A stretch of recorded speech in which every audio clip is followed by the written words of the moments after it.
Hi guys, what's up? In this video I want to talk about what I call circle of influence.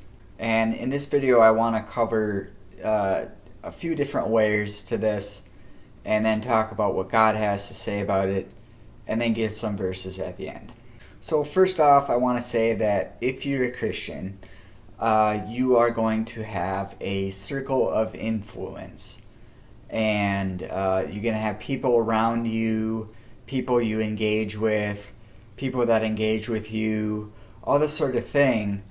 And why I say that all Christians have a circle of influence is because sort of the proper way to understand it is that if you are a Christian, it should mean that you're part of a community of believers, whether that be a house church or a mega church, whatever the case may be. You're going to have a circle of people around you, at least that, if not unbelievers, atheists, skeptics, family members, friends, all that sort of thing. So we all have a circle of influence. Now, there's an important distinction that I want to make in the circle of influence. The way I see this is there's really two different layers to it. So the first layer is what you have some control over is your circle of influence in who you listen to. Who do you choose to listen to is a matter of a circle of influence. So I know some people from Twitter, young guy that I'm thinking of, 18, 19 years old, and he reads all these different books and he reads different perspectives. And what I'm saying is that all those voices that he's listening to from these books are a circle of influence for him. He's going to take in certain information from that to be able to navigate certain views. The second layer of influence is the circle of influence of who you affect. Now, as your circle of influence, you may not be the type of person that's a really big evangelist. Now, I think God does give pretty much every Christian an opportunity to share their faith with an unbeliever. But I think for a lot of people, they're not an evangelist. They're not going to start a conversation with someone at the grocery store and talk about faith that way. So we all have an effect on other people, and depending on the effect that you have, you might have it on more of non-Christians, or might have it more on Christians. So the discipleship thing with the circle of influence of who you affect. Maybe you're an elder at a church and you've taken someone a little bit younger under your wing to share what you've learned about Christianity through that. Or maybe you are a parent and you have children, and so your circle of influence is your kids or your wife as a male, and maybe you disciple those people in some respects. Those are the circle of influence that you have effect on.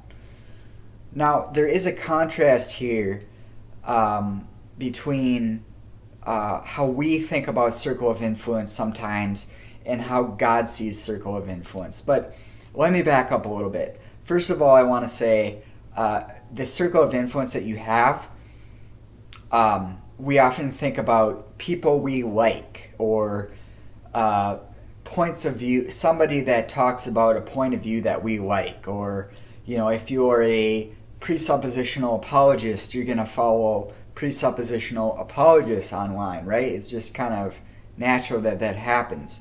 And everybody's going to have a little bit different circle of influence in terms of the who you listen to.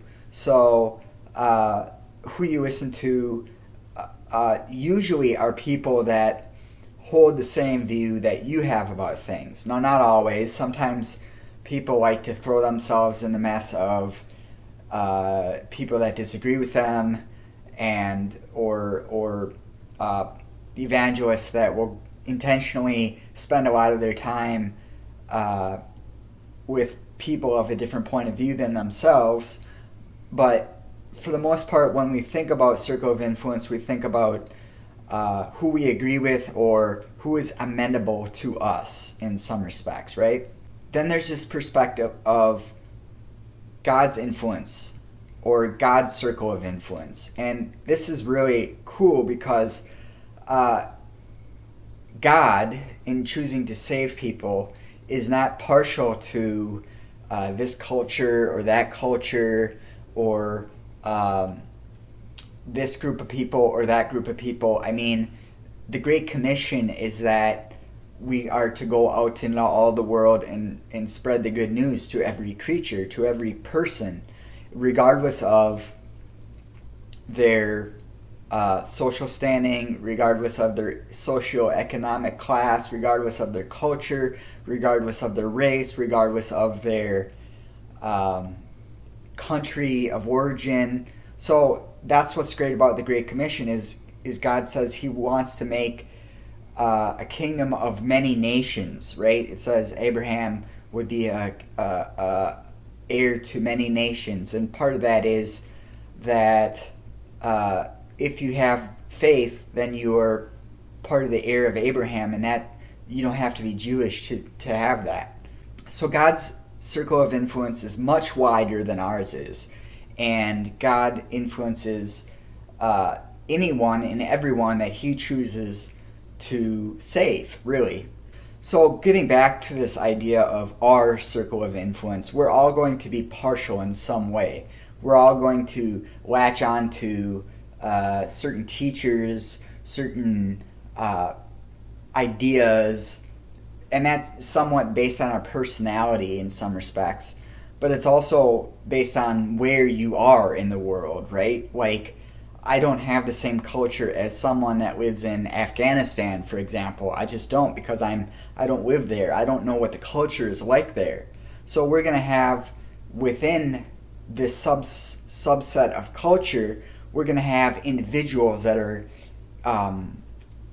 that we're going to latch onto, that we're going to be, everyone has a best friend, or at least a lot of people have a best friend, and a lot of times their best friend is like they're amenable to them. They have a commonality with them that goes deep, and which is why they've chosen to really be good friends with this person, right? Like they just see eye to eye on certain things. So we're going to be partial in things.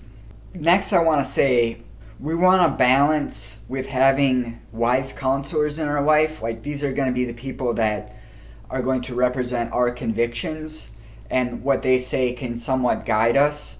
And then there's going to be a circle of influence that we might not agree with, but we nevertheless have an influence on. A lot of the times the influence of who you affect is unseen. You don't always see who you influence. And this is a really cool thing that God does, that sometimes you don't even see who you're impacting or what the big impact is on that person's life, just for doing something nice for someone, or someone. I've heard stories where a person will hand out a tract, and that'll really get them thinking about the gospel, and then it won't be until like years later that they actually get saved, which is just miraculous, right? It's like it all started from someone handing out a tract, that the person that handed out the tract, they never met them again. So we want to balance between having wise counselors in our life.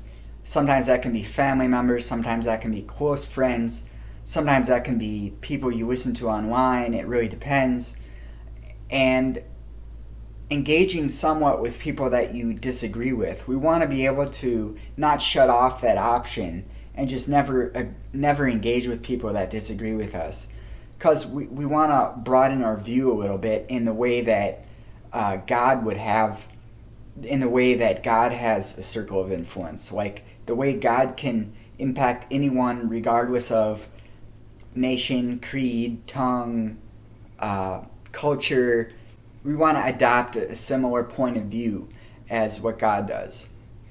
Finally, I have some scripture here that I want to share with you that kind of encapsulates this point that I'm trying to make here. And they're all in Proverbs. I tried to stick to Proverbs just to show you kind of what it says in some of these things. And it's kind of, gonna have a Hebrew sort of way it goes about, that it starts with the premise of the verses, and then it's gonna circle back around to that same premise again, just with a different verse. So the first verse I want to share is Proverbs 21:1, which says, "The king's heart is a stream of waters in the hands of the Lord. He turns it wherever he will." Right? So the king's heart is turned this way and that by the Lord, basically. That's what it means. And then Proverbs 15:22 says, "Without counsel, plans fail, but with many advisors, they succeed." So this is contrasting that first verse with the second one. And then mirroring that second verse with the third verse, we see it says in Proverbs 24:6, "For by wise guidance you can wage your war, and in abundance of counselors there is victory."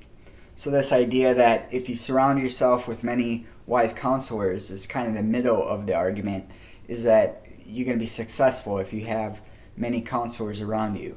And finally, Proverbs 16:9, which kind of ties it all together, going back to that first verse, which is Proverbs 16:9, that says, "The heart of man plans his way, but the Lord establishes his steps." So with these counselors having influence on the king, he's going to have an influence, and that's sort of in one way that the Lord directs the king in some sense.